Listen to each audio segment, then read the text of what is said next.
Buenas tardes, nuevamente desde Lima, Perú. Esta vez vamos a analizar la situación del Perú, justamente a puertas de una semana o dos, o una semana y media más o menos de sus elecciones en este balotaje entre dos candidatos, uno del Partido Fuerza Popular y el otro del Partido Perú Libre. Esta tarde nos acompaña Carlos Pando, él es sociólogo, es consultor en temas de planificación, estrategia, diseño y evaluación de proyectos de desarrollo social. Es docente, o ha sido docente también, de varias casas de estudios. Esta tarde nos acompaña para analizar un poco la situación del Perú, un país tan complejo que a puertas de su bicentenario presenta esta situación de polarización en la cual debemos de elegir uno de los dos candidatos para que maneje el país durante los próximos 5 años. Bienvenidos a Análisis en Democracia.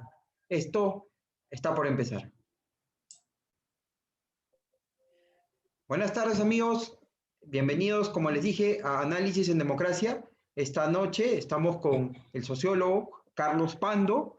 Vamos a hablar del Perú, un país muy complejo que se enfrenta a puertas de su bicentenario a situaciones muy difíciles como una polarización que existe como consecuencia de estas elecciones que tienen dos protagonistas que han dividido más el país.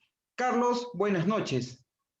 Muy buenas noches, Aldo. Gracias por la invitación cordial de Democracia y este espacio de análisis. Muy encantado de estar con ustedes. La primera pregunta, Carlos, que quería hacerle es, ¿cómo podemos entender al Perú desde el punto de vista de la sociología? Se ha hablado mucho del Perú, he escuchado muchas entrevistas de larga data acerca de que nosotros tenemos una realidad muy compleja porque tenemos diferentes realidades en el Perú. Lima es una ciudad con muchas realidades. Desde su punto de vista, ¿cómo podemos entender al Perú? Mira, sociológicamente yo creo que lo más saltante, y a partir de la situación de pandemia, es que somos un país de una gran dualidad, yo diría, de un gran quiebre dual, que no solamente un quiebre dual en términos de ricos y pobres, con un coeficiente Gini mediano para América Latina, pero con una brecha importante de distancia entre ricos y pobres, sino también yo diría que hay un tema de dualidad regional, ¿no es cierto? Si tú observas, por ejemplo, el resultado electoral reciente, te dibuja una zona de crecimiento económico importante como es Lima, Ica y parte del norte, donde han tenido más aceptación los candidatos de derecha o de centro derecha, y más bien un Perú provincial, ¿no? El clásico sur, ¿no es cierto? Antes hablábamos del trapezo andino y el sur más empobrecido, pero también los departamentos de Sierra Norte, ¿no es cierto? Cajamarca o de Amazonía, por ejemplo. Entonces hay, yo diría, una doble dualidad. Y yo diría que hay hasta una tercera dualidad, ¿no es cierto? Que es histórica, que es la de la que nos hablaba Kotler en su libro Perú y Nación, donde Clases, Estado y Nación, donde se dibujaba esta suerte de herencia colonial que nos viene, esta división entre lo criollo y lo andino, ¿no? Que yo creo, de todas maneras, corre por toda la sociedad peruana, ¿no es cierto? O sea, por ejemplo, cuando tú ves, hay un libro magnífico del profesor Durán sobre los grupos económicos en el Perú, ¿no? Esta idea de los 12 apóstoles de la que hablaba Alan García en su primer gobierno y que luego se han convertido, según Durán, en 12 apóstoles, pero que ya no son los mismos, ¿no es cierto? Entonces se mantienen el grupo, por decir, de Ferreiros, el grupo Romero, el grupo Brescia, pero aparecen otros grupos emergentes, ¿no? Aparece el grupo Añaños, aparece el grupo de Flores, el de Top y Top, el grupo de los Rodríguez Banda para la Leche Gloria, etcétera, que son grupos económicos importantes también, o el del candidato Acuña, con su holding de grandes universidades. Sin embargo, a pesar de que son grupos económicos emergentes y exitosos y con muchísimo dinero, no se integran socialmente. Entonces, ahí hay una fractura en el Perú que hay que revisar. O sea, somos una sociedad capitalista con clases sociales, pero que no estamos integrados, ¿no? Entonces, hay un tema ahí también. Yo diría que hay una triple dualidad, ¿no? ¿Por qué hay esta fragmentación en el Perú política, por ejemplo? en el cual cada vez que tenemos elecciones vamos a ver 21 partidos políticos, eh, quieren refundar el país cada 5 años. ¿Este es un comportamiento característico del peruano, tú dirías? ¿O es algo que se ha dado a partir de quizás, Yo diría que, dime? yo, mira, yo diría que sí y no, ¿no es cierto? Porque, digamos, hay una crisis de institucionalidad política en casi toda América Latina, ¿no es cierto? Mira lo que está pasando en Chile, ¿no? Que era el paradigma de la gran democracia estable en América Latina, era Chile, ¿no es cierto?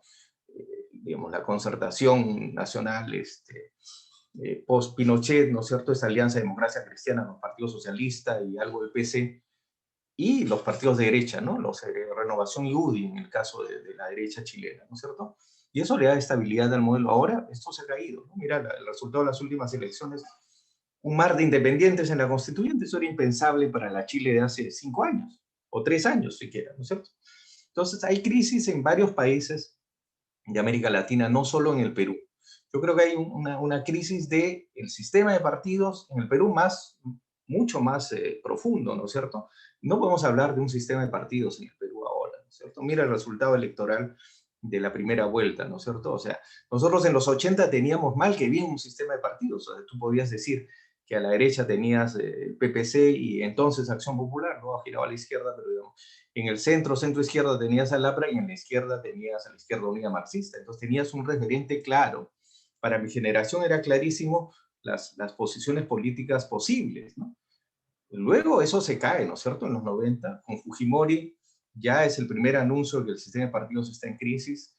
La recuperación democrática no reconstituye un sistema de partidos formalmente. Claro, resurge el PPC, el APRA vuelve al poder, lo que quieras, pero el sistema de partidos no se reconstituye como tal y mira lo que tenemos ahora, ¿no? Entonces, ese es un escenario que le da muchísima debilidad a nuestra institucionalidad democrática y es, yo creo, bastante peligroso. Mira lo que ha pasado en esta polarización de la segunda vuelta, ¿no?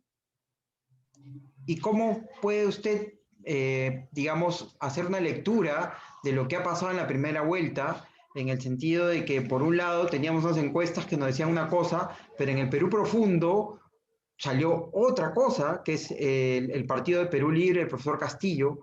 Hay un hartazgo de la clase o del Perú profundo de seguir recibiendo ese mensaje de Lima, en el cual pues Lima siempre ha sido el centro de todo, y ahora nos hemos dado cuenta que ya no es así, porque muchos de estos dos candidatos están peleando los votos afuera, ya no en Lima. ¿Cuál es tu lectura de eso, no? De ese panorama que nos vimos el día 11 de abril en la noche y nos dimos cuenta de que ya había cambiado todo y se había reconfigurado todo el escenario político en el Perú. Sí, bueno, mira, hay varios factores. Hay un factor distorsionante de la lectura electoral de Perú es esta prohibición de encuestas de una semana, o no recuerdo si una semana o 10 días, no recuerdo exactamente qué dice la norma. Lo cierto es que eso distorsiona mucho porque el electorado peruano es demasiado variable, muy voluble. Hay un porcentaje del elector peruano que va tomando la decisión conforme llega el día de la elección, incluso el mismo día de la elección. Entonces, un porcentaje que es variable. Y lo otro, yendo un poco a la profundidad de tu pregunta, que es una pregunta de fondo, ¿no es cierto? O sea, ¿qué pasó, no es cierto? Yo creo que una variable para entender lo sucedido, sin duda, es la pandemia, ¿no? O sea, yo creo, el otro día estuve en una similar mesa con otros, digamos, participantes opinando sobre el tema, y el profesor Hugo Neira, decía que una cosa hubiera sido esta elección con pandemia y otra cosa sin pandemia, ¿no es cierto? Yo no estoy totalmente de acuerdo con eso, pero sí creo que la variable pandemia es determinante. O sea, la variable pandemia ha desnudado, ¿no es cierto? Y algunos de nosotros que creíamos que el crecimiento económico, como seguimos creyendo, es importante para el desarrollo del país, sin embargo, ha terminado de remarcar que no ha sido suficiente, ¿no es cierto? Creo que para todos los peruanos queda clarísimo el crecimiento económico en los últimos 30 años es importante, ¿no es cierto? Se disminuyó pobreza, se ha crecido económicamente, había una economía de mercado que ha dinamizado una serie de escenarios, sin embargo no ha sido suficiente. Y el drama es que ha desnudado por la pandemia dos temas fundamentales para cualquier desarrollo económico de cualquier país, educación y salud, ¿no es cierto? El sistema de salud absolutamente ineficiente, ahondado por las vacunas, y tú lo sabes bien, en nuestra colaboración que tuvimos con Hoja de Ruta, describimos el tema de la vacuna, que llega al escándalo como el vacuna gay, ¿no es cierto? Pero que es profundísimo, porque el sistema de salud no solamente no es eficiente para atender la pandemia, las camas UCIs, el oxígeno, etcétera, es dramático para todas las familias peruanas, sino que además termina siendo ineficiente en su atención. Tenemos 5 sistemas de salud superpuestos, Aldo. Tenemos sanidad de fuerzas policiales, tenemos salud, tenemos el SIDS, tenemos empresas prestadoras de salud, etcétera. O sea, es un sistema y que no conversa entre sí, ¿no es cierto? En educación, ¿no es cierto? Yo tengo la tesis siguiente, o sea, esto de aprendo en casa no ha funcionado, más allá de las cifras que dio el Ministerio de Educación, ¿no es cierto? Y hemos introducido un factor adicional a lo que teníamos como tradicional, que era la deserción escolar, ¿no es cierto? En el área rural tú tenías que los chicos se matriculaban hasta un 95, 97% en primaria, y al final de año terminaban un 65 a 70% el año. Porque muchos de ellos se iban retirando por deserción, porque el trabajo agrícola obliga a que el niño colabore con las faenas agrícolas, cosecha o siembra, y eso distorsionaba un poco. Pero eso le hemos sumado el factor exclusión, porque el sistema de aprendo en casa, que viene por internet o que viene por televisión, ha excluido a los que no tenían acceso. ¿Te das cuenta? Si el Estado se ha dado el lujo no solamente de incentivar la deserción, sino de excluir a un conjunto de chicos que quieren estudiar. O sea, de esos que se quedaban, del 65% que se quedaban y no desertaban. Ahorita yo creo que no llegamos al 40 o 50%. Entonces, ahí hay un problema muy serio que desnuda que el modelo ha entrado en crisis. Y entonces, claro, en un escenario de esa magnitud, la respuesta es polarizante, ¿no es cierto? O te vas a un extremismo, como es el del profesor Castillo, ¿no? Una alternativa de extrema izquierda, o te vas al otro extremo también, porque yo creo que la alternativa de la señora Fujimori también representa, sobre todo si no quiere cambiar la Constitución del 93, significa afirmarse en un modelo que tiene evidentemente límites y que hay que reformar, ¿no? Esa es para mí la explicación básica. Hay una frase que escuché en una de las intervenciones del profesor Castillo, bueno, y fue todo polémico, cuando no quería presentar a su plan a su equipo de gobierno. Él decía que no necesitaba un equipo de gobierno y bueno, y las encuestas leían de que todavía lo seguían respaldando. La pregunta es, ¿hemos llegado a ser una sociedad ya informal al extremo, de tal punto de que si un candidato que va a gobernar 5 años nuestro país se le pregunta acerca del conjunto de personas que van a gobernar con él y para él no le parece importante, puede ser un reflejo de lo que está pasando, que la pandemia lo que ha hecho es acelerar más un proceso de informalización del Estado peruano a tal punto de que ya no nos interesa ni siquiera tener un gobierno bien estructurado, sino solamente un caudillista que bueno, tiene algunas propuestas muy populistas, ¿no? ¿Cuál es su lectura de eso? Sí, mira, es interesante lo que acabas de señalar, o sea, y ya algunos académicos lo han venido trabajando, el tema de la informalización de la política, pero ¿no es cierto? Un poco la crisis de este sistema de partidos que ya es inexistente. Tenemos una república, ¿no es cierto? Vamos a celebrar bicentenario, ¿no es cierto? Hace años se lanzó la siguiente frase que me parecía válida, ¿no? Fundamos una república sin ciudadanos, ¿no? Quizás con la reforma agraria y con Velasco para acá, tuvimos, aunque algunos no hayan entendido así, ciudadanía, ¿no es cierto? Porque ya se sacaron todos los sistemas de servilismo y de producción no capitalista. Entonces, teníamos ciudadanos, pero ciudadanos sin república, ¿no? O sea, la república es muy, ¿no? Es muy insuficiente para atenderlo, ¿no? Entonces, y tú has agregado otra variable que me parece súper interesante y provocadora de análisis, o sea, la informalización de la política, ¿no es cierto? O sea, ya no solamente tenemos un 75% de emprendedores, la mayoría de ellos informales, o 1,5 millones de productores agrícolas de pequeña agricultura sin apoyo estatal y que por tanto se convierten en emprendedores en sí mismos también y que trabajan un poco al margen del sistema formal, sino que también tenemos actores políticos informalizados.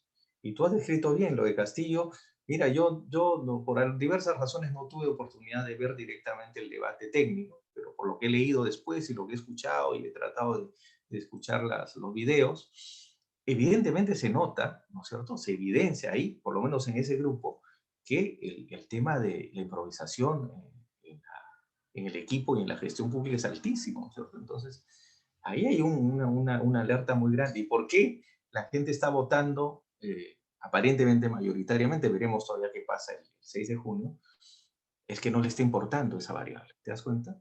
O sea, el elector, esa variable no es determinante, ¿no? Quizás para un público ilustrado puede ser importantísimo, determinante, ¿no es cierto? Para nosotros podría ser quizás una variable determinante si hay equipo o no hay equipo, pero para el elector común y corriente, ¿no es cierto? Para el elector que no necesariamente esté informado o es del sector ilustrado de la población, evidentemente, el factor que tiene equipo o no tiene equipo, no. Entonces, lo importante es el voto de protesta, ¿no es cierto? Cambiar el sistema. Este sistema no me ha servido, se ha desnudado en la pandemia y por lo tanto yo doy un voto de protesta y ahí estamos en un escenario bien complicado, ¿sí? Desde la época de la colonización y la época de la independencia, los inicios de nuestra independencia como república, siempre hubieron tires y aflojes, por llamarlo de alguna manera, de los grupos de poder en el Perú. ¿Usted cree que nosotros hemos nacido como una sociedad corrupta? Somos una sociedad corrupta porque tenemos muchas autoridades metidas en temas de corrupción, ¿no? Desde presidentes hasta de repente los niveles de gobierno más locales, ¿no? ¿Cuál es su lectura de eso? Hemos nacido como una sociedad corrupta porque la corrupción, muchos hablan de la corrupción, pero la corrupción nunca se ha ido de Perú. O sea, gobiernos militares, gobiernos civiles, pero siempre ha estado. Eh, ¿Cuál Sí, es, cómo puede hay un leer? magnífico libro del historiador Quirós, me parece que a medida, sobre la historia de la corrupción en Perú, Sí, que claro, un sí lo poco leí. un poco te da la razón en eso de que hay una continuidad, ¿no? Yo le quisiera agregar una variable que me parece bien importante en el manejo de la cosa pública, que se llama el patrimonialismo, es decir, entender que la cosa pública es propia, ¿no es cierto? Esta cosa que nos viene en realidad de la colonia. Tú sabes que en la colonia los funcionarios españoles, en algunos cargos públicos, no se competía como es en una democracia, ¿no es cierto? Sino los cargos públicos eran comprados. ¿Vale? Es decir, tú podías ser oidor o podías ser regidor de un consejo municipal y esto lo comprabas el cargo público. Tú ibas con dinero y decías, yo quiero el cargo público y lo compro. Yo quiero ser regidor, yo quiero ser oidor, yo quiero ser procurador o lo que fuera en la sociedad virreinal. Entonces, ¿cómo se entiende esto, no es cierto? Porque alguien puede comprar un cargo público. Porque en la sociedad virreinal era perfectamente admitible que tú entrando al cargo público ibas a hacer dinero con el cargo público, ¿cierto? Esa herencia, ese pensar, ¿no es cierto? Que si tú entras al cargo público ya en la democracia en la república, obviamente eso no es consentido, ¿no es cierto? Ni siquiera por los caudillos militares. Por lo menos se disfrazaba la figura, ¿no es cierto? Ya no se vendía el cargo público, entonces tenía que ser designado a dedo o quizás, bueno, pues los concursos han sido posteriores, ¿no es cierto? Pero se supone que nadie entra al cargo público para enriquecerse. Se supone, ¿no es cierto? Pero yo creo que esa idea del patrimonialismo, esa idea de que tú entras al cargo público para beneficiarte, se nos viene desde la colonia.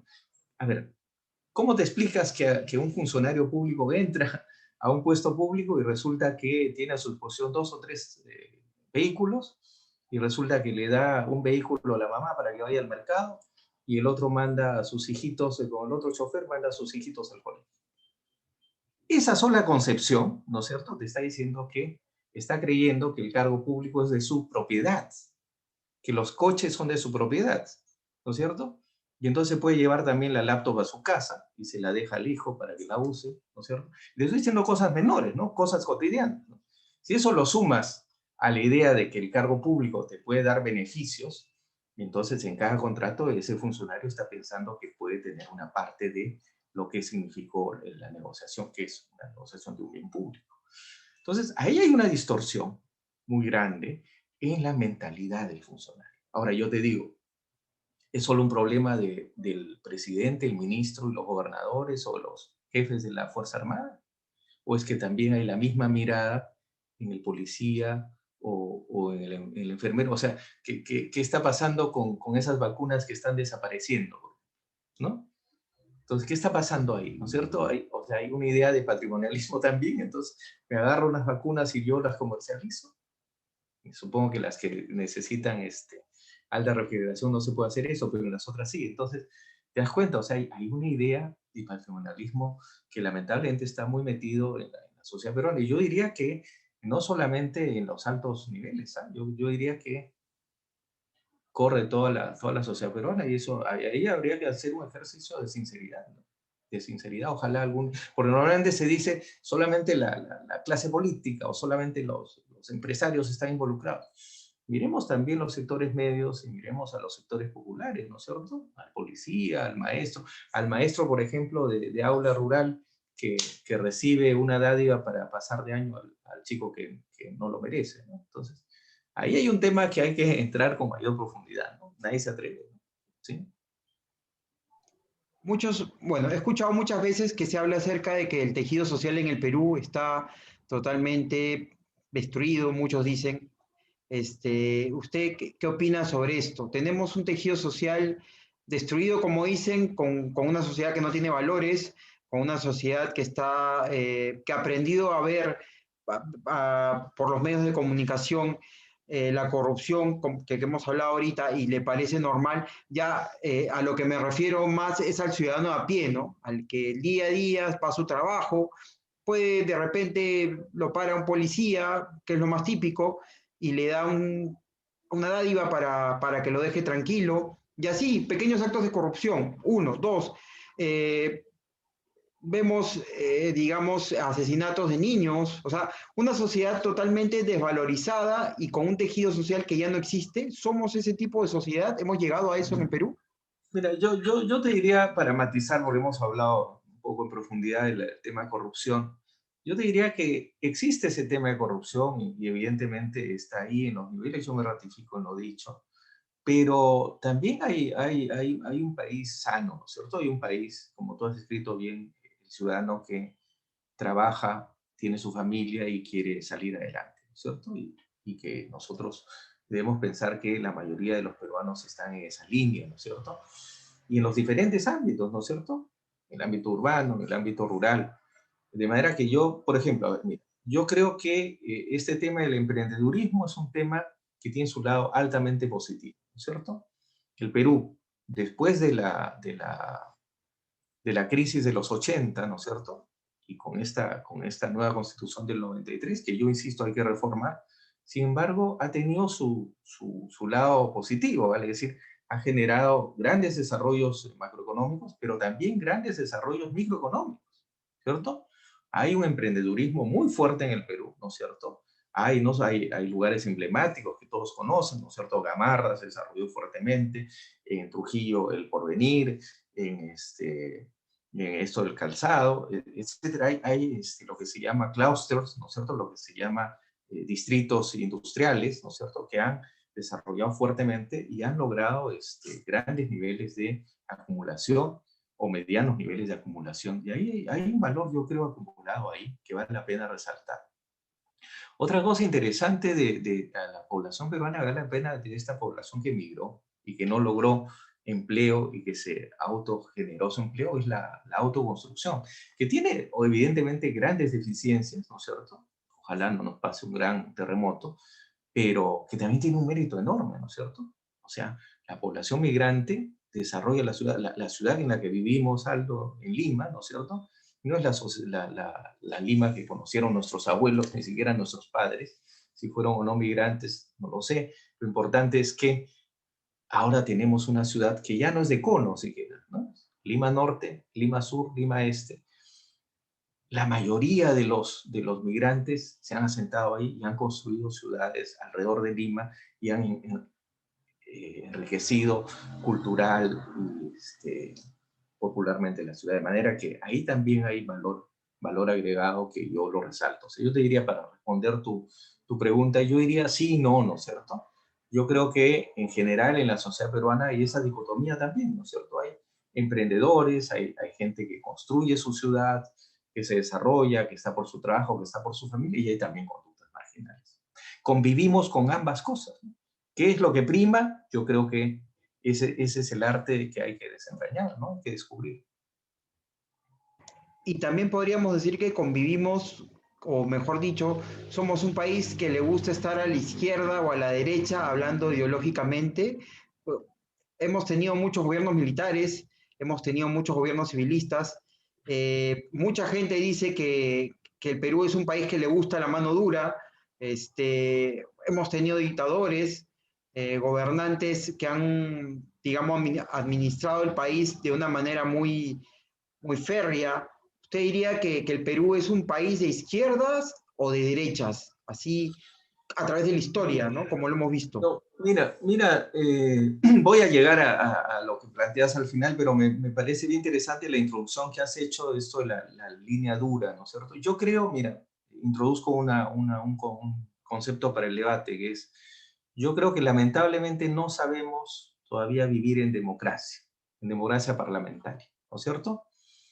Mira, los grandes reformadores de diferentes signos, ¿no? De izquierda, de centro, de derecha, de la historia republicana, solo en el siglo XX han sido gobernantes autoritarios, los más exitosos. Leguía, con la Patria Nueva, ¿no es cierto? El que introduce el capital económico en el Perú, el capital extranjero, el gran modernizador es Leguía del 19 al 30, solamente la crisis del 29 hace que caiga, ¿no es cierto? Pero Leguía es el gran modernizador del Perú después de la reconstrucción por la guerra que hace Piero. Leguía, autoritario, porque Leguía, si bien cierto, entra democrático, luego, tú sabes, cambia la constitución 2 veces para ser reelegido y se vuelve un dictador, ¿no es cierto? Segundo ejemplo que te pongo, y es exitoso en la medida en que reforma y cambia el Perú, lo moderniza. Velasco Alvarado. No puede discrepar con la revolución reformista de los militares, pero dentro de su lógica, ¿no es cierto? Reforma agraria, reforma educativa, cambia las estructuras, ¿no es cierto? Nos da otro país después del gobierno militar, ya no hay la oligarquía terrateniente. Y lo puede hacer en dictadura militar, de izquierda o de centro izquierda, como quieras mirar. Y Fujimori, ¿no? Las reformas neoliberales de los 90, ¿no es cierto? Puedes decir, se fueron a la derecha, con el marco del consenso de Washington, ajuste estructural, privatizaciones, etcétera, ¿no es cierto? Ahí lo que tienes, básicamente, es un reformismo de derecha, ¿no? Neoliberal de derecha, de Fujimori. En gobiernos también que entra como democrático y devienen autoritario. Esos tres gobiernos son los que más cambian la historia del Perú, si te fijas bien, del siglo XX, ¿no? En cambio, las democracias que tuvimos, no muchas en realidad, como tú bien has señalado, ha habido muchos golpes militares, pero tuvieron mucha dificultad. Mira, el primer belaundismo, ¿no es cierto? Difícil el gobierno del arquitecto Belaúnde, peleado con una oposición muy férrea del APRA con el odrismo, ¿no es cierto? Después tienes, el primer gobierno de Alan y el segundo de Belaúnde, tampoco feliz, ¿no es cierto? Con hiperinflación, con terrorismo. No logramos vivir bien en democracia. No somos un país maduro democráticamente. Y mira lo que ha pasado ahora último, ¿no? El quinquenio que acabamos de terminar, donde tiene gran responsabilidad la señora Fujimori, es un desastre en términos democráticos. No se admite un triunfo electoral del señor Kuczynski, se termina vacándolo, ¿no es cierto? Y la señora que tenía mayoría parlamentaria termina detenida, sin mayoría parlamentaria y en un gran aprieto.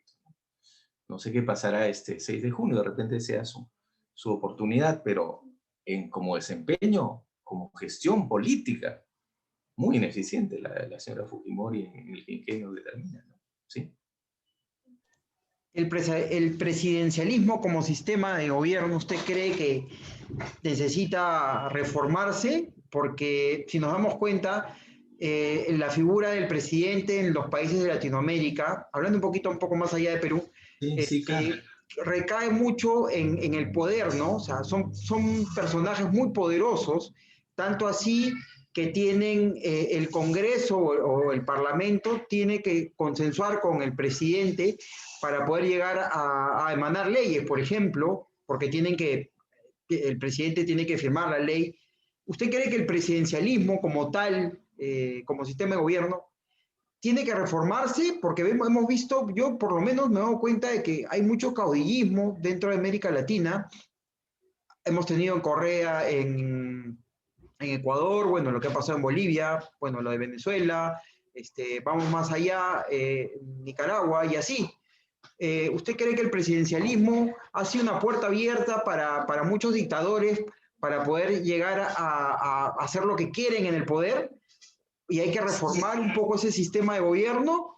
¿O es Bueno, un, podría decirse también? bueno, la alternativa, Aldo, sería el parlamentarismo, ¿no es cierto? O sea, el sistema europeo.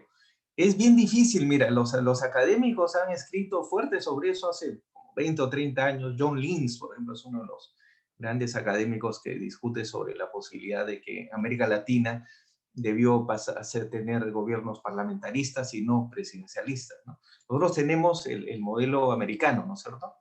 Que no es exactamente como el modelo americano, porque ahí sí funciona bien el control de poderes. Ahí el Tribunal Supremo, la Corte Suprema, ya no tiene Tribunal Constitucional, es el gran tamiz, ¿no es cierto? Y el Parlamento, ¿no es cierto?, negocia con el Poder Ejecutivo. O sea, ahí sí hay una negociación franca de bipartidismo que permite que haya una negociación fluida de una serie de proyectos de ley, a pesar de que a veces se oponen y hay controversias fuertes seguramente, pero el sistema funciona, ¿no es cierto? Hay lo que decía hace un rato, ¿no es cierto? Una democracia que de alguna manera funciona. Ahora, nosotros sí, pues, en América Latina tenemos un presidencialismo muy exacerbado, ¿no es cierto? Ahora, en el caso nuestro, si te fijas bien, tenemos un presidencialismo algo acotado, porque nosotros tenemos una variante, ¿no es cierto? El presidente de la República designa su gabinete, pero este gabinete tiene que ir a pedir, y tú Sí, como claro. abogado lo conoces mejor Es que medio yo, el híbrido, voto, el medio voto de híbrido. confianza, ¿no es cierto? Y entonces ahí hay una cosa singular que no tienen otros presidencialismos de América Latina, ¿no? O sea, no todos los presidencialismos de América Latina necesitan ese, esa aprobación parlamentaria, ¿no? Ahora, en los últimos años, ¿no es cierto? Sobre todo en el último quinquenio se ha desnudado además un escenario que me parece que es muy duro y que sí debería ser materia de revisión o reforma constitucional, que es cómo es posible que la figura del presidente pueda ser vacada con tanta ligereza, ¿no es cierto? Yo creo que hemos tenido dos ocasiones. Yo no voy a entrar yo a discutir en ambos casos si tenía razón o no el Parlamento, no me corresponde en este momento. En el caso de Kuczynski y en el caso de Vizcarra, ¿no es cierto? La idea de la vacancia presidencial. Pero en general, el uso de la vacancia presidencial en un mismo quinquenio dos veces ya te está desnudando cómo está mirando el Parlamento o ese sector de parlamentarios la institución presidencial. Entonces yo creo que esa división de poderes que es básica para un sistema democrático, en el Perú se ha resquebrajado. Hay un sentido común del parlamentario de no respeto por la otra institución política, ¿no es cierto? En este caso por el Poder Ejecutivo. Y también de repente del Poder Ejecutivo versus el Parlamento. Mire el discurso del candidato Castillo, ¿no? Que anuncia que va a disolver el Congreso antes de que el Congreso comience a discutir ninguna ley, ¿no? Entonces ahí ya tienes un tema per se de no responsabilidad por la institucionalidad. Entonces ahí hay un tema muy serio, muy delicado. No creo que en el Perú se pueda ensayar parlamentarismo, ¿no es cierto? La alternativa sería ya, vamos a un modelo parlamentarista, ¿no es cierto? En América Latina no se ha ensayado, que yo sepa, y estamos marcados por el presidencialismo. Sin embargo, sí creo que tenemos que hacer yo soy partidario de la reforma de la Constitución del 93. ¿Ah? Yo creo que el capítulo económico debe, por este extremo de la idea de la subsidiariedad del rol del Estado, yo creo que después de pandemia el Estado tiene que intervenir con fuerza, hay que cambiar eso de la Constitución y creo que hay que reforzar las instituciones, o sea, no hay que permitir que el presidente de la República esté expuesto a que un parlamento decida vacarlo con tanta facilidad. Eso debilita enormemente la posibilidad del gobierno, ¿no? Sí. Cuando hablaba de Castillo, que bueno, en sus propuestas habla de dinamitar todas las instituciones del Estado prácticamente, es porque hemos fallado como Estado o ha fallado el Estado al no estar cerca del pueblo, de la ciudadanía, del común ciudadano a pie, ha fallado en demasía, ¿no? Porque es controlable de repente que en Perú, por la geografía que tenemos, pues lógicamente el Estado de repente no puede llegar a ciertas zonas, pero el Estado ha fallado totalmente, ¿usted cree? Y es Bueno, porque mire, Castillo afirma. Sí, yo Ya. diría algo que efectivamente hay algunas señales que da. Por ejemplo, ¿por qué sintoniza el discurso de Castillo? Por ejemplo, mire, Castillo dice el Tribunal Constitucional no sirve, ¿no es cierto? Entonces, todos los demócratas diremos, no, cuidado, ¿no? Quizás los magistrados pueden haber fallado en alguna resolución. Eso es posible, ¿no es cierto? No nos puede gustar, podemos discrepar, de acuerdo, pero la institución debería ser, ¿no es cierto?, una garantía de estabilidad democrática. Pero ¿por qué lo dice Castillo, por ejemplo? Yo lo he escuchado con mayor atención, ¿no es cierto? Castillo dice, por ejemplo, ¿cómo es posible que el Tribunal Constitucional le esté perdonando deudas tributarias a determinadas instituciones financieras que evidentemente para el común de los peruanos son empresas transnacionales que lucran, que ganan mucho y que dan mal servicio, ¿no es cierto? No voy a mencionar cuál, para no entrar en polémica sobre el tema, pero tú sabes a quién nos estamos refiriendo. Entonces, efectivamente, cuando lo pones así, frente al electorado, evidentemente va a haber simpatía, ¿no? Entonces va a decir, bueno, si ese tribunal está favoreciendo a determinadas empresas que no nos dan buen servicio y encima ganan muchísimo y además son extranjeras, entonces evidentemente tú dices, algo está pasando y ahí hay un problema de sintonía en la línea de lo que tú dices, ¿no es cierto? ¿Cómo han estado funcionando nuestras instituciones realmente, ¿no? O sea, una cosa es la teoría, ¿no es cierto? El Tribunal Constitucional debe garantizar determinados escenarios de equilibrio democrático y de legalidad. Pero en la práctica, para el ciudadano común, ¿cómo funciona esa institución? ¿Le sirve o no le sirve? La Defensoría del Pueblo, por ejemplo, es una institución respetable, sin duda, y que debe tener un liderazgo mayor. Su solo nombre anuncia para el común de los ciudadanos que esta debe inmediatamente actuar en defensa de los derechos ciudadanos. ¿En qué medida, no es cierto?, está diseñada de tal manera que defiende los derechos ciudadanos y logra que los ciudadanos estén defendidos realmente? O simplemente es una institución que da alertas, ¿no? O es una institución que solamente da orientaciones, pero que en la práctica no resuelve el día a día o el drama cotidiano de las personas. Entonces, cuando las instituciones tienen grandes membretes, grandes nombres, pero en la práctica no resuelven el día a día los problemas de los ciudadanos, entonces hay un rechazo. Y exacerbado, Aldo, en momentos de pandemia. O sea, la pandemia es muy dura, o sea, no solamente es el drama sanitario que todos los peruanos de alguna manera, directa o indirectamente, vivimos, ¿no es cierto? Parientes, amigos, etcétera, afectados por la enfermedad, que no han tenido atención hospitalaria, muertes, etcétera, etcétera, ¿no es cierto? Y a eso le sumas la crisis económica, o sea, a todos nos ha afectado la situación económica, ¿no es cierto? Porque tienes que trabajar en casa, porque ya no haces determinados trabajos, porque algunos han perdido su empleo, otros han reducido sus ingresos, etcétera. O sea, hay un día a día para todos los peruanos, ¿no es cierto?, que se siente. Y entonces eso se traduce en estas instituciones no me sirven y entonces voto de protesta es natural, ¿no? Yo creo que por ahí viene la cosa, ¿no? Entonces, ¿qué hacer frente a eso para no quedarnos en el diagnóstico? Yo insisto, no solamente la reforma constitucional, sino tenemos que entrar a un protagonismo del sector público y del sector privado altísimo en el próximo quinquenio para superar la crisis. O sea, tenemos que salir de la pandemia, ¿cierto? Todos vacunados y comenzar a reconstruir el país. El siguiente gobierno debe ser un gobierno de reconstrucción nacional. Y ahí el drama peruano, ¿no? Que las dos alternativas polarizadas, una alternativa de centro izquierda, perdón, de izquierda radical, y una alternativa yo diría que es un poco, desde mi punto de vista, salvo que la señora Fujimori cambie su discurso, de mantener el statu quo. Entonces, ahí entramos en un escenario muy complejo, ¿no?, de futuro. Gane Fuerza Popular o gane Perú Libre, ¿usted cree que va a haber gobernabilidad en el Perú a partir del 28 de julio o del 6 de junio, dado que el país está tan polarizado? ¿Van a dejar gobernar? No, básicamente no creo que el Congreso, sino la legitimidad que le da la calle a un mandatario. ¿Usted cree que se va a dar este escenario, sea Castillo, sea Fujimori, va a poder gobernar? Mira, esa es una magnífica pregunta y te la agradezco y la he estado pensando para justamente para dialogar contigo. Mira, veamos las dos posibilidades, ¿no es cierto? Yo creo que si gana Castillo con Perú Libre, y mantiene su postura radical, ¿no es cierto? Esta idea de romper con las instituciones, instaurar un modelo socialista camino al comunismo, evidentemente vamos a entrar en un callejón sin salida.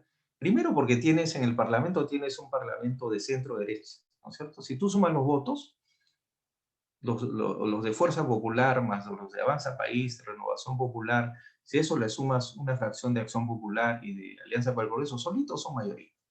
Tienes una mayoría parlamentaria de centro-derecha, ¿no? Entonces, evidentemente, ahí no le va a dar paso a sus leyes.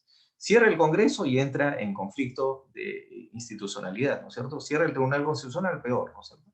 Ahí entramos en un callejón sin salida, si es que se mantiene en la postura de un discurso anti-instituciones, un discurso radicalizado, y ahí yo te diría que incluso enfrentado a los poderes fácticos podemos entrar en un escenario, y yo tengo temor en decirlo, de posibilidad de golpe de Estado. Es una variable que habría que contemplar. La otra Todavía, posibilidad es que el señor todavía podría Castillo... haber, disculpe que lo interrumpe, pero es interesante esto. ¿Todavía usted cree que los militares en gobiernos democráticos de la actualidad puedan irrumpir en la democracia o es una Mira, situación extrema?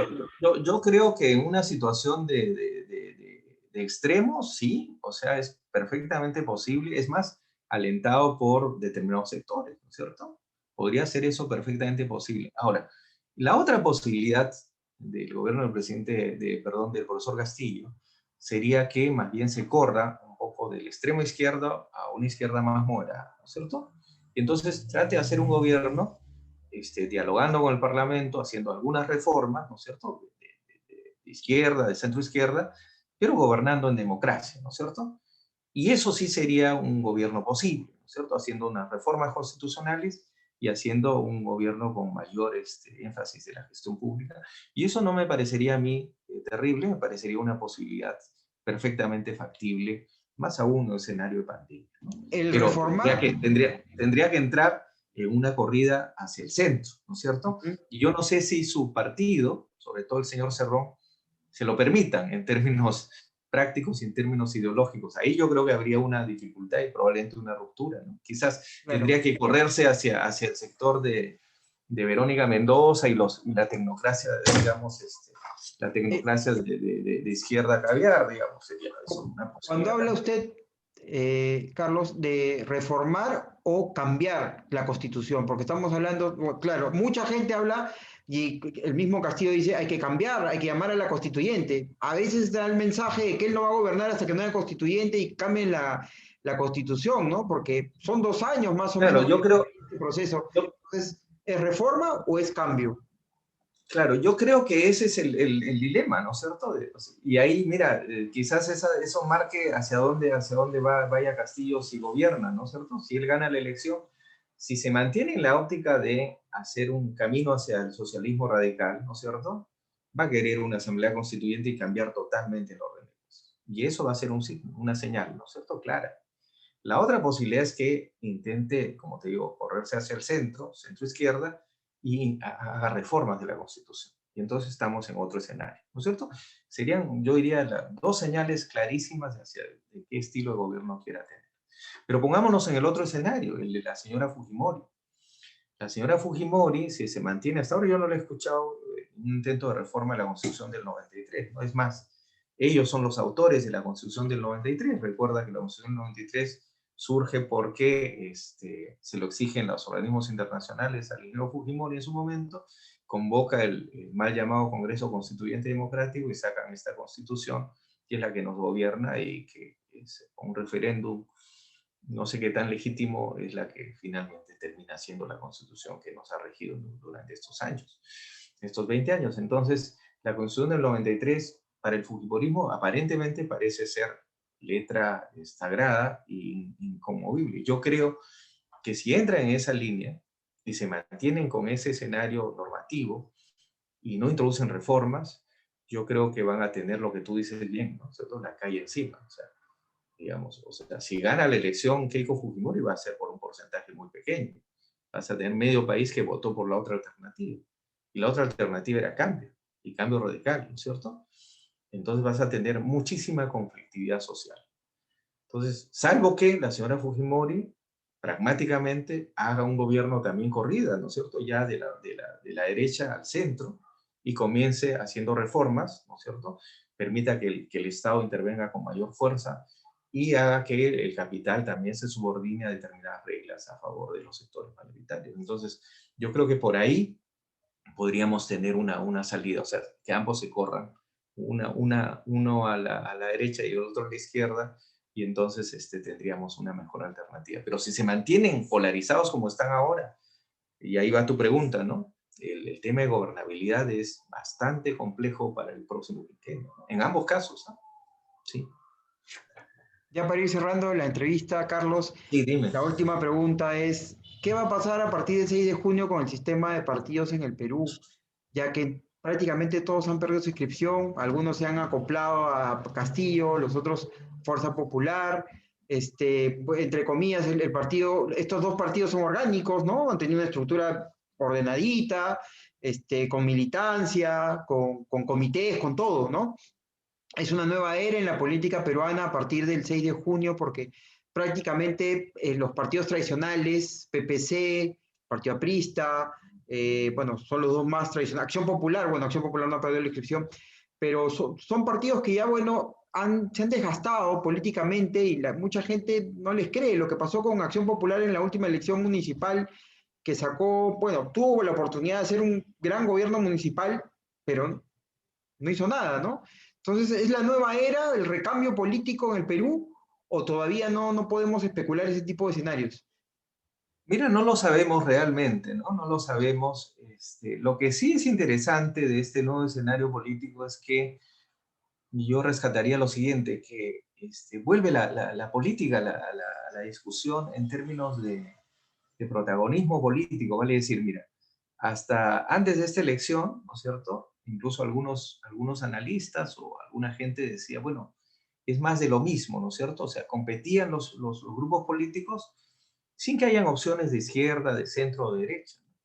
Yo siempre me resistía a esa forma de mirar la política, yo siempre veía matices. Pero efectivamente, o sea, había la Constitución del 93 intocable, ¿no es cierto? Ponte en el escenario anterior, ¿no es cierto? La elección anterior, por decir. La Constitución del 93 intocable, o sea, nadie se plantea la posibilidad de cambiar la Constitución o hacer una reforma.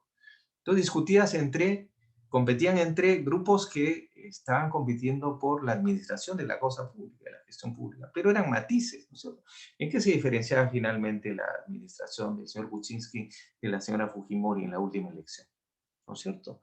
O del tercero o el cuarto. Quizás Verónica Mendoza podía introducir alguna reforma, pero en general, la mayoría de los grupos que competían era dentro de una misma regla. Y entonces no se podía hablar de derecha, de centro o de izquierda. Ahora sí, ¿no es cierto? Ahora sí. Entonces, yo creo que en ese sentido sí, yo diría que se puede reconfigurar un sistema de partidos. Ahora, los partidos que tú mencionas, que aparentemente ya no están, mira, en política no podemos decir que nadie haya muerto definitivamente. Entonces, habría que resolver. Lo que sí, yo personalmente añoro es que haya una discusión política en función a los principios básicos de Duverger del sistema de un partido político, que haya un mínimo de ideología y doctrina, organización y un programa claro, ¿no es cierto? Mínimamente una institución política para ser llamada partido político tiene que tener esos tres elementos. Si no los tiene es otra cosa, ¿no? Lamentablemente muchas de las bancadas parlamentarias que van a iniciar su mandato en los próximos meses no tienen los tres elementos, algunos no tienen ninguno. Entonces, ¿de qué estamos hablando, no? Ese es el problema. Y la última ya para cerrar, ¿usted cree que Sí. a partir de ahora el ciudadano normal de a pie se preocupe más por política en el Perú? Porque normalmente había un, digamos, desinterés, o se decía que había un desinterés. A partir de lo que pasó en noviembre, de las marchas y de todo esto, creo que había un giro, pero no sabemos si ha sido un giro positivo o un giro negativo, porque de ahí consiguieron más marchas y más marchas. El Perú ahorita podría estar gestando la construcción de líderes políticos ya, o todavía vamos a tener con ese, digamos, esa etiqueta del caudillismo o el caudillista que necesitamos para que venga, refunde el país cada 5 años y listo, y así vamos a seguir a través de la historia, o usted cree que ya ahora sí los jóvenes, porque han habido muchos jóvenes que han salido, y no solamente por el lado digamos, de la izquierda, sino de la derecha, diferentes grupos, ¿no? ¿Usted cree que esos ya se están perfilando para ser los nuevos liderazgos políticos ya realmente construidos en base a los ideales políticos, como usted menciona ahora? ¿O Mira, todavía, sí, digamos, yo te diría que sí, es una oportunidad. Mira, en las grandes crisis económicas o políticas del país han surgido los grandes liderazgos, ¿no es cierto? De la crisis del 30, surgió los grandes liderazgos populares. Ahí de la Torre y Mariate surgen justamente la escena política en ese momento. Fernando Belaúnde surge luego de la crisis del odrismo, ¿no es cierto? Ahí surgen los partidos de centro derecha, digamos, o la izquierda, ¿no es cierto?, enfrentando a la dictadura militar, aunque venía de procesos previos también de la guerrilla, que luego se democratiza, ¿no es cierto?, en los 60, 70, la izquierda unida surge a partir de esos escenarios de crisis política, ¿no? Yo creo que sí, ¿no es cierto? Yo te diría de los dos sentidos, yo matizaría de lo que tú señalas. Efectivamente ha habido una corriente de juventud de clase media y un sector popular también en las protestas por el tema de la asunción del señor Merino a la presidencia de la República y las protestas juveniles, ¿no es cierto? Yo reconozco que ahí ha habido una movilización importante de jóvenes y que ojalá a partir de ahí surjan liderazgos, ¿no? Yo le agregaría otro escenario que fue el liderazgo también de muchos jóvenes, aunque no se vio tanto. Tú recordarás a fines del año pasado las protestas de los trabajadores agroindustriales, ¿sí? Trabajadores agroindustriales en el norte y en el centro y en Ica, ¿no es cierto?, que también fueron lideradas en gran medida por jóvenes dirigentes sindicales que protestaban contra una situación de extremo abuso que había en el trabajo no reconocido, en el trabajo agroindustrial. Entonces yo sí creo, ¿no es cierto? Yo sí creo que es una oportunidad en la que los liderazgos juveniles deben emerger. Ahora, no es suficiente que surjan los liderazgos juveniles, tiene que construirse institucionalidad política. Ojalá, ojalá se construyan, incluso que se construyan nuevos partidos, o también podría ser que ellos desde los antiguos o no tan antiguos partidos puedan rehacer política dentro de sus partidos, que es otro camino, ¿no es cierto? La renovación de las estructuras partidarias antiguas, ¿no? Ojalá, esa es una apuesta, eso es una ilusión, porque si no vamos a tener este drama que tenemos ahora de la política peruana, vale decir, sin sistema de partidos y sin ciudadanos que puedan escoger sobre partidos sólidos, entramos en un escenario como el que tenemos ahora, de extrema polarización y dramatismo, ¿no? Sí. bueno, muchas gracias. ¿Algunas palabras finales de repente para Sí, cerrar? no, sí, no, agradecerte mucho, Aldo, por la invitación y decirte que efectivamente hemos tocado temas que pueden invitar a una mirada pesimista de lo que sucede en el Perú. Es lo que tenemos ahora, pero a pesar de eso, pensemos siempre con la ilusión de que el Perú es más grande que sus problemas, ¿no es cierto? Y el Perú ha dado muestras también de salir adelante en momentos de crisis, ¿no? Por ejemplo, en términos de pandemia, el Perú superó la gran epidemia del cólera en los años 90, ¿no es cierto? Entonces, yo creo que ahora también es oportunidad de que podamos resurgir de esto. Hemos salido de grandes males como ha sido el terrorismo, la crisis económica, y creo que ahora es momento también de voltear la página. Cualquiera sea el resultado, con ilusión pensemos de que sea para bien y que la democracia peruana salga fortalecida y entremos en un escenario de reconstrucción nacional que es indispensable para los próximos 5 años. Sí, es cierto, hay que mirar con optimismo lo que viene a partir del 6 de junio y bueno, esperemos que gane el mejor también, ¿no? El mejor que la mejor administración se quede estos 5 años y la polarización que haya poco a poco vaya diseminándose. Muchas gracias y esperamos tenerlo en otra oportunidad en este espacio.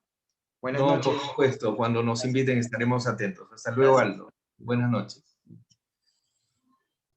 Bueno, ha sido una conversación muy interesante con Carlos Pando. Eh, Esperemos que haya servido para las personas que ven el programa, les haya han podido conocer un poco más desde el punto de vista social las opiniones de Carlos sobre el Perú. Les recordamos que pueden visitar nuestro canal Democracia Latam, donde están todos los programas, no solamente este, sino nuestro programa Más allá de la región y Diálogos por la región. Y vamos a seguir analizando con diferentes actores de la sociedad civil la situación en la cual nos encontramos hoy en Perú, a puertas del Bicentenario y con una elección polarizada. Muchas gracias desde aquí, desde Análisis en Democracia, hasta la otra oportunidad. Buenas noches.